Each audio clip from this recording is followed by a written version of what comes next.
Malaysia-Italy to expedite Petronas Eni Corporation. US and South Korea seal trade deal.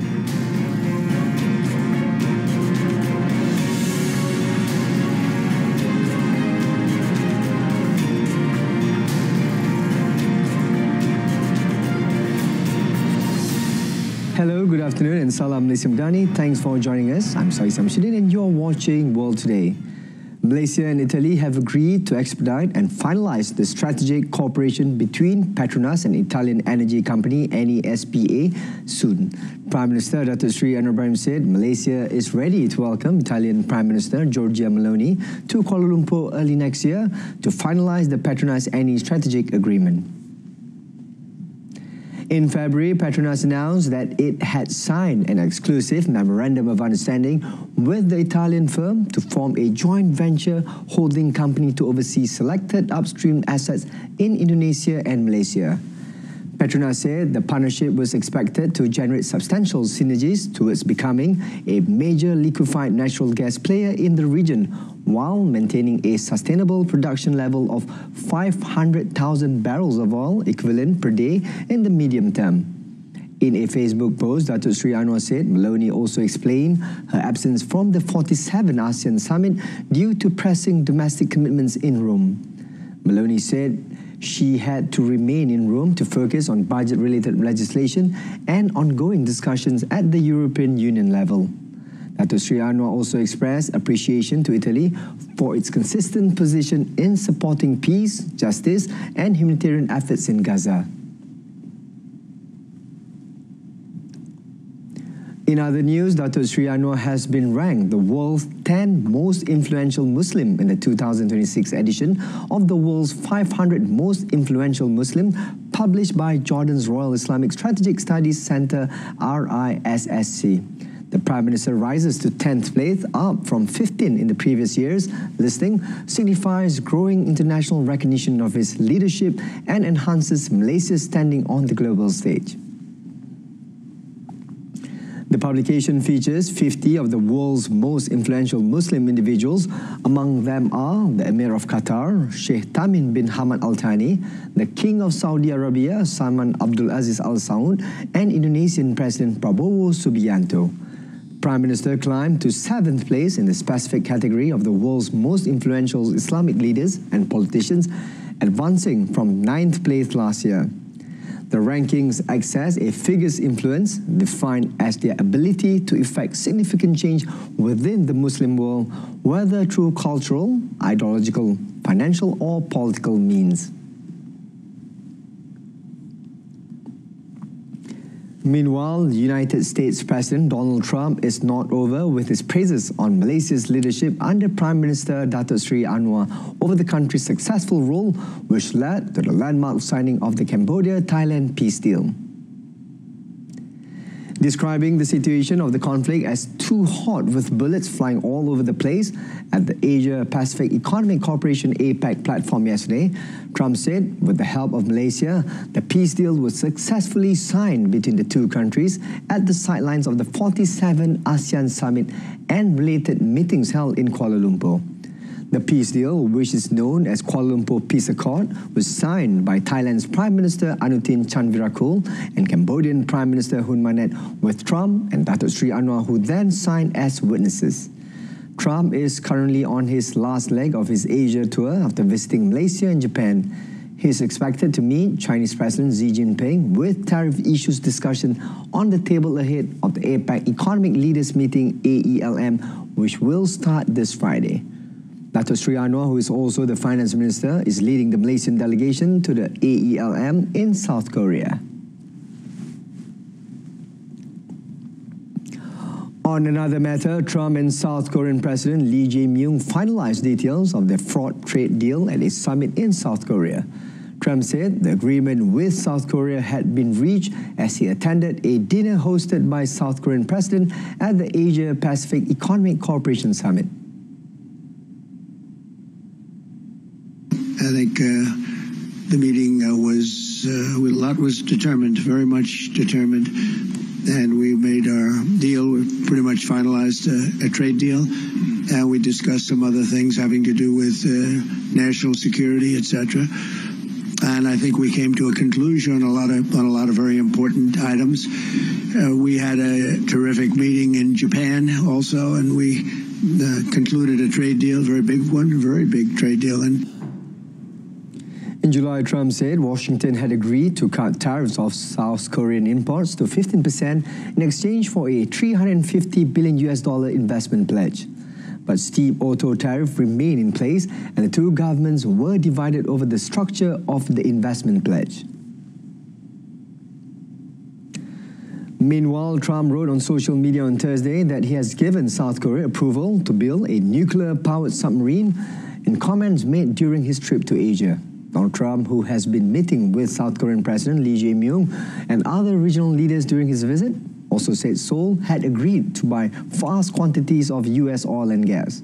Lee had also been seeking U.S. permission for South Korea to reprocess nuclear fuel to power submarines that could track North Korean and Chinese vessels for longer periods. Seoul is barred from reprocessing without U.S. consent under a pact between the two countries.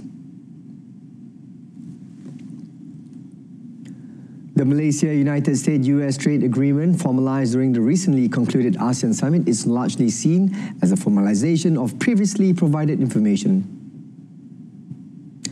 Analysts noted the agreement reiterated that the tariff rate for Malaysia's export to the US would remain at 19% with a clearer list of exemptions.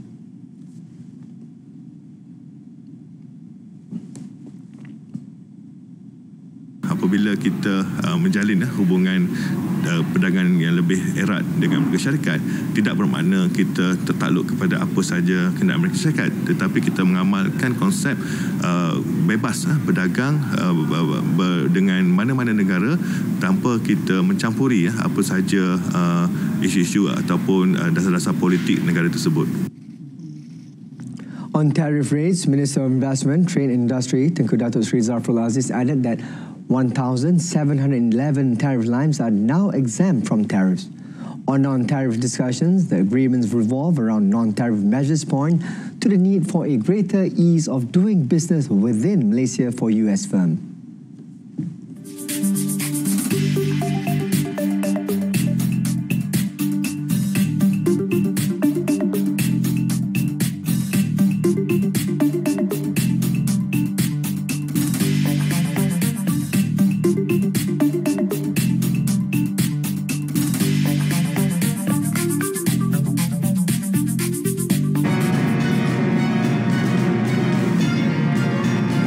Up next, Nvidia becomes world's first $5 trillion company.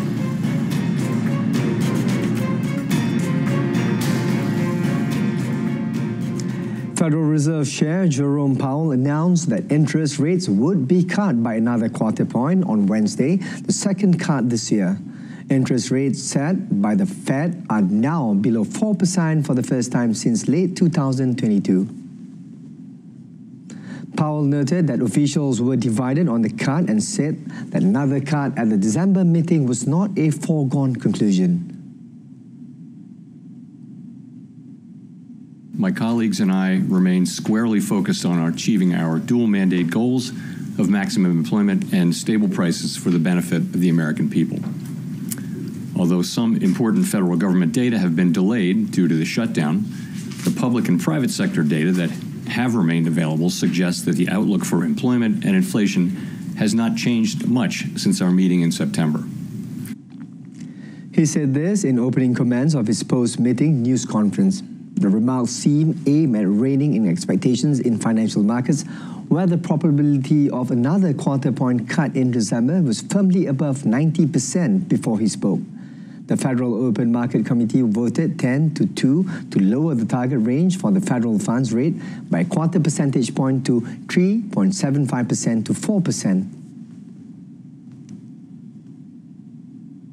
NVIDIA made history on Wednesday as the first company to reach $5 trillion in market value, powered by a stunning rally that has cemented its place at the center of the global artificial intelligence boom. The milestone underscores the company's swift transformation from a niche graphics chip designer into the backbone of the global AI industry, turning CEO Jensen Huang into a Silicon Valley icon. Since the launch of the ChatGPT in 2022, NVIDIA's shares have climbed 12-fold as the AI frenzy propelled the S&P 500 to record highs, igniting a debate on whether frothy tech valuations could lead to the next big bubble. The new milestone, coming just 3 months after NVIDIA breached the $4 trillion mark, would surpass the total cryptocurrency market value and equal roughly half the size of Europe's benchmark equities index, the Stoxx 600 index. Shares of the Santa Clara, California-based company rose 4.6% after a string of recent announcements solidified its dominance in the AI race. Huang unveiled $500 billion in AI chip orders on Tuesday and said he plans to build 7 supercomputers for the US government. Sales of the high-end chip have been a key sticking point between the two sides due to Washington export controls. As U.S. air traffic controllers, TSA workers, and other federal workers missed their first full paycheck this week, organizations in Minneapolis on Wednesday are providing emergency food boxes at the Minneapolis-St. Paul International Airport to help them cover the cost. The Second Harvest Heartland Organization, the Sundance Foundation, and the Metropolitan Airports Commission held a food distribution for these workers.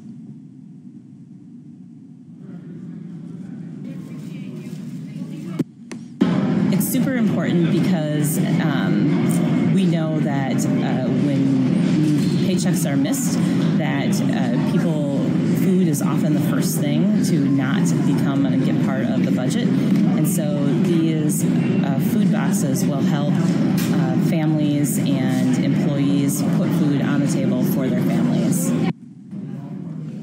Hundreds of U.S. air traffic controllers have taken second jobs after missing their first full paychecks due to the government shutdown, intensifying strain of an already stretched aviation safety system, according to a union official.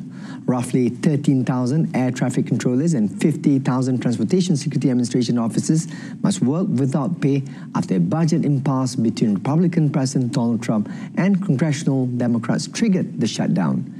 Controllers who only received a partial paycheck 2 weeks ago have increasingly called in sick in recent weeks, which led to thousands of flight delays per day and hundreds of cancellations. France warned that the ceasefire in Gaza between Israel and Hamas was under threat on Wednesday and called for it to be restored as quickly as possible. The French government further said it was seeking to play a role in the stabilization of the enclave as well as in peacekeeping efforts. The Israeli military said on Wednesday that it would abide by a ceasefire accord in Gaza, as health officials in the enclave said airstrikes had killed 104 people, with both sides trading blame for the violations of the deal. Israeli launched airstrikes in Gaza late on Tuesday, saying it acted after an attack by Palestinian militants killed 1 soldier in the latest challenge to an already fragile ceasefire. The Israeli military said in a statement that it would continue to uphold the ceasefire agreement and would respond firmly to any violation.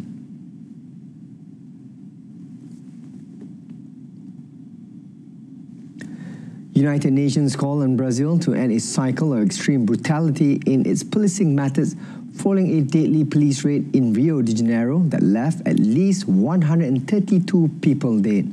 The raid, which took place on Tuesday, was the deadliest police operation in Brazil's history. UN human rights spokesperson Marta Hurtado said that Brazil must ensure that law enforcement operations comply with international standards regarding the use of force. She also called for prompt, independent and effective investigations into Tuesday events and for a full-fledged policing reform. UN High Commissioner for Human Rights Volker Turk called for comprehensive and effective reform of policing methods in Brazil. We fully understand the challenges of having to deal with violent and well-organized criminal groups such as Comando Vermelho. However, the long list of operations resulting in many deaths, which disproportionately affect people of African descent, raises questions about the way such raids are conducted. State police said the raids targeting a major drug gang the day before had been planned exhaustively for more than 2 months, designed to drive suspects into a forested hillside where a special operation unit was waiting in ambush. The U.S. military on Wednesday struck another boat in the Eastern Pacific it claimed was trafficking drugs, killing 4 people, Pentagon Chief Pete Hegseth said, bringing the death toll from Washington's controversial anti-narcotics campaign to at least 62.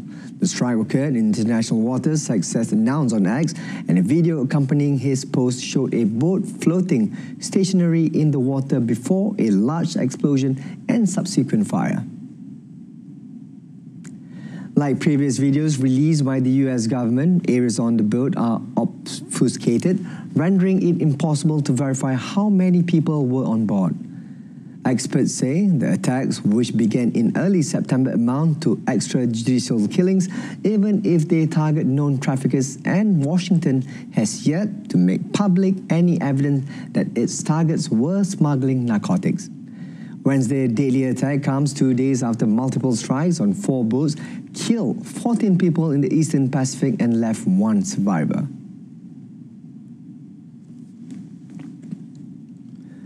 One person was killed on India's east coast after Cyclone Monta hit around midnight, bringing heavy rain and strong winds that damaged crops and power lines.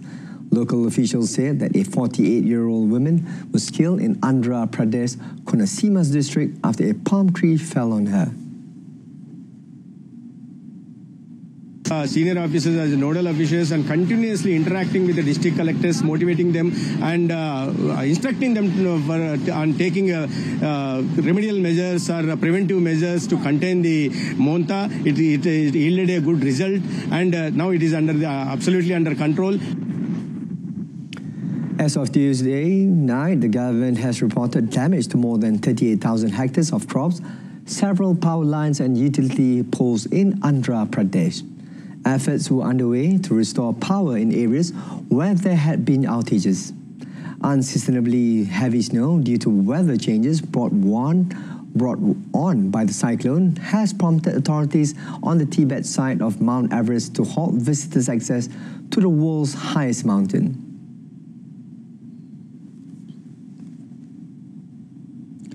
Hurricane Melissa is barreling northeast toward the Bahamas after leaving a trail of destruction across Jamaica and the eastern side of Cuba. Melissa made landfall around 3 a.m. Eastern Time near Santiago de Cuba as a Category 3 storm on the 5-step Saffir-Simpson scale before weakening to Category 2 as it moved across rugged terrain. Sustained wind speeds remain at 105 miles per hour and a hurricane-strength storm is expected to hit the Bahamas later on Wednesday. From there, Melissa is forecast to track west of Bermuda on Thursday before degrading into an extratropical cyclone late Friday or early Saturday, according to the U.S. National Hurricane Center. The hurricane has dumped torrential rain on Cuba, unleashing landslide and flooding in the nation's second-largest city, according to state newspaper Granma. The Chaco Mono Dam, which supplies water to Santiago de Cuba, was also reportedly overflowing, and authorities were working to rescue residents trapped by floodwaters. Cuban officials evacuated about 735,000 people before the storm arrived. On Tuesday, Melissa became the strongest recorded storm to hit Jamaica. A hazardous cloud of toxic smog enveloped the Pakistani city of Lahore, with the air quality index soaring to 422, a level deemed hazardous to human health. The severe pollution, a recurring annual problem, drastically reduced visibility and disrupted daily life. Local hospitals reported an uptick in admissions for respiratory illnesses and eye infections as the crisis deepened. Frustrated residents blame industrial pollution and express anger over the perceived lack of effective government action. The severe conditions prompted authorities in Pakistani's Punjab province to shorten school hours from Monday. Authorities have attributed the current spike in the toxic air level to both local pollution and contaminants drifting from across the border.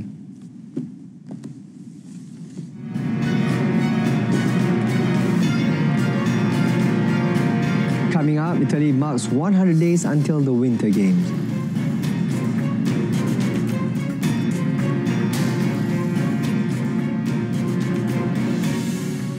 National women's singles shuttler AS Kisona kick off her High-Low Open 2025 campaign on a strong note by defeating Bulgaria's Kalyona Nalbantova in the first round in Saarbrücken, Germany on Wednesday.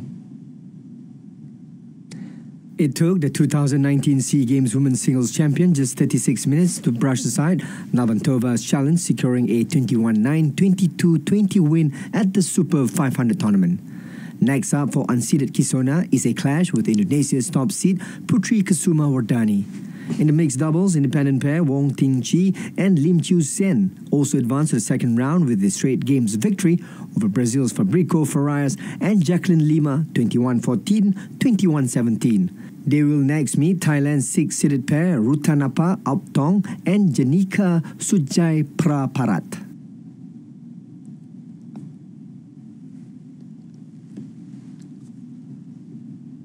Organizers of the 2026 Winter Olympics mark 100 days to go on Wednesday, emphasizing the Games' deep ties to Italy's alpine roots and their lasting social and environmental legacy.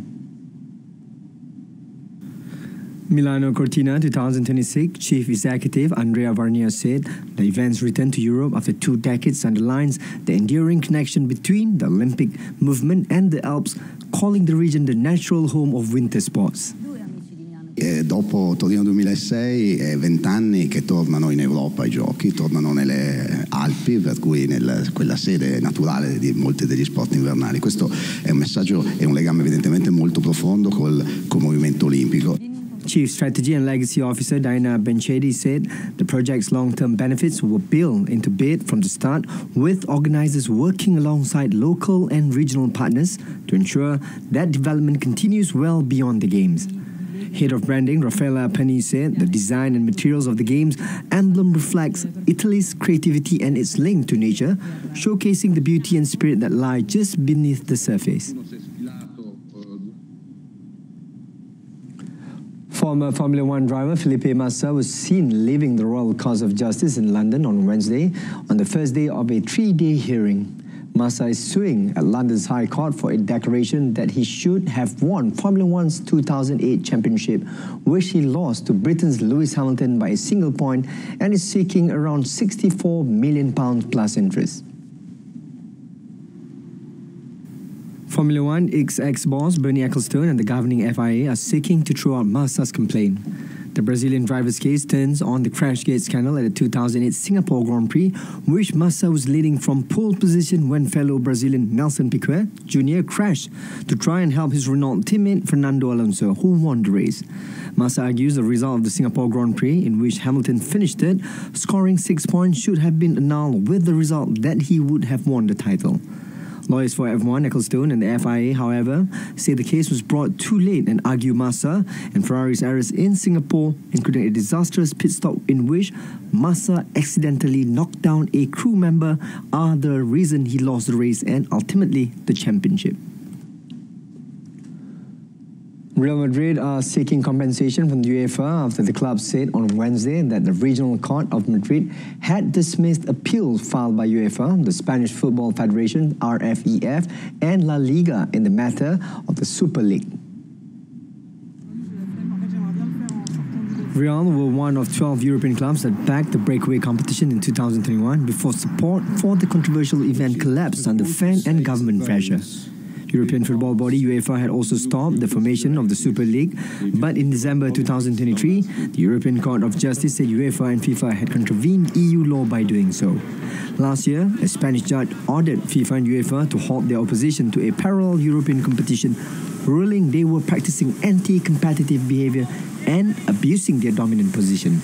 Real Madrid said it welcomes the decision by the Regional Court of Madrid to dismiss the appeals lodged by UEFA, the RFEF and La Liga, confirming that UEFA in the matter of the Super League seriously infringed European Union competition rules in line with CJEU ruling, abusing its dominant position. Real Madrid said this ruling paves the way for the club to claim substantial damages. Real Madrid winger Vinicius Jr. issued a public apology on Wednesday after his angry reaction to being substituted during Sunday's heated 2-1 El Clasico victory over Barcelona had him storm straight to the changing rooms. The Brazilian was withdrawn in the 71st minute and replaced by compatriot Rodrigo, despite having played a key part in the winning goal and running Barcelona's right back Jules Koundé ragged during the fiery encounter. Vinicius made his displeasure known to manager Xabi Alonso before heading directly to the dressing room, casting a shadow over what should have been a celebratory moment as Real ended a 4-game losing streak against their bitter rivals. While Vinicius revealed he had personally apologized to his teammates and club president Florentino Perez, notably absent from his statement was any mention of Alonso. The 25-year-old attributed his outburst to his competitive drive. Vinicius has had a testy relationship with Alonso since he took over as manager in May. Alonso has substituted him in most games this season, even though Vinicius has been linking up well with forward Kylian Mbappe. Matt Beers strengthened his overall lead in the inaugural Fravelburn by winning Stage 4 on Wednesday, while another South African, Ashley Moolman-Pasio, snagged the orange leader jersey in the women's competition with a strong third-place finish. Beers was accompanied almost throughout the 111-kilometre completely unpaved loop through the South African wilderness by Stage 3 winner Simon Plot of Switzerland, who crossed just 2 seconds behind the leader.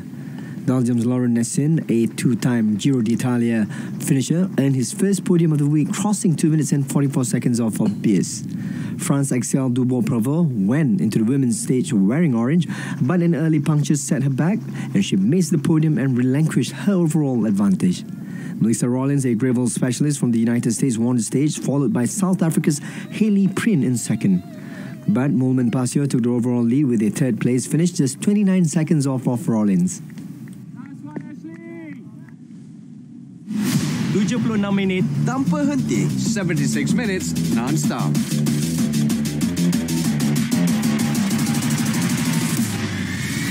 Transparent and concise. Paparan komprehensif, ringkas dan padat. Saksikan Kanta 744, 7.44 malam. Berita perdana 8 malam. Malaysia Tonight, 8:30 p.m.